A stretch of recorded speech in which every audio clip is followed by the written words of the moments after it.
Jadi kita mesti ingat bahwa yang sangat penting bagi seorang Ferdy Sambo itu adalah pencitraan, ya kan? Kita mendengarkan begitu banyak kata-katanya yang di media massa dan TV, presisi bahwa citra Polri terlihat dari Propam, divisi Propam, bahwa kami adalah garda terdepan. Nah, itu kan jadi bumerang akhirnya, ya. Kalau untuk mengembalikan itu tidak semudah membalik tangan, ya kan? Karena artinya selama ini yang diomongkan, yang digaung-gaungkan itu adalah bohong, ya, basa-basi. Soal pengunduran diri, tadi Pak Arianto sudah bilang, kalau dia sudah jelas melakukan tindak pidana yang berat. Nah, menurut saya ini penting untuk diingat ya, bahwa Ferdy Sambo itu polisinya polisi loh. Ya. Dia itu yang selalu harus memberi contoh kepada polisi-polisi supaya tidak nakal, supaya tidak melanggar hukum. Lalu itu sebagai penegak hukum, ketika ia melakukan pembunuhan berencana, maka itu adalah disaster. Kalau Pak Arianto bilang ini aib bagi seluruh institusi kepolisian.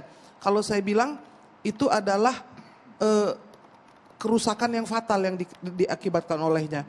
Karena sebagai seorang polisinya polisi dan penegak hukum itu kita jadi bertanya-tanya, kok bisa di kepolisian ada manusia seperti itu? Apapun alasannya, menghilangkan nyawa orang dengan berencana, menghilangkan barang bukti, lalu mengajak begitu banyak 93 loh.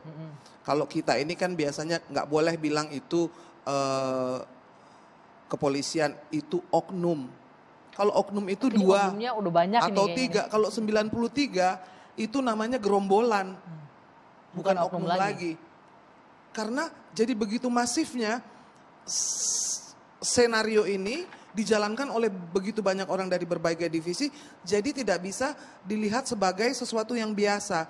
Ketika Mahfud MD mengatakan bahwa ini bukan kriminal biasa, artinya disinilah Kapolri diminta ketegasannya, karena ketika menentukan Sambo selama 30 hari saja itu sudah terlalu lama. Lalu sampai hari ini pun juga sidang kode etik itu masih seperti mengulur-ulur. Kalau saya sih ingin bertanya, apalagi yang mau dipertimbangkan? Ketika seorang penegak hukum melecehkan hukum, nggak usah bicara soal pelecehan seksual, pelecehan hukum yang dilakukan oleh penegak hukum. Polisi itu penting banget kalau kita mau demokrasi ya, negara demokratis. Tidak ada yang lebih penting dari penegakan hukum. Tapi mungkin bagaimanapun tetap harus lewatin proses kali ya Bu ya. Nah gini, proses pidana itu kan makan waktu, tadi kan Pak Arianto bilang. Tapi kan adalah kemampuan untuk mendengarkan sentimen dari masyarakat. Dan ini sudah hari ke-47, ya kan? Terlalu lama untuk satu kasus yang bisa dijadikan momentum untuk bebersih. Jangan dilihat masalah di hilirnya, tapi di hulunya itu berarti sangat gawat. Kepolisian ini gawat banget. Bagaimana bisa ada rekrutmen yang membuat seorang polisinya polisi melanggar hukum tanpa ragu-ragu, dan kemudian mengajak seluruh gerombolannya untuk melakukan itu. Ini kan pertanyaan besar. Jadi waktu kita orang mau masuk ini. kepolisian itu cita-citanya apa? Ini gerombolan Sambo gitu ya, kalau kita sebut ya. Dan tidak ada yang bisa mencegahnya. Bagaimana supaya ada prevention ke depannya tidak terjadi lagi.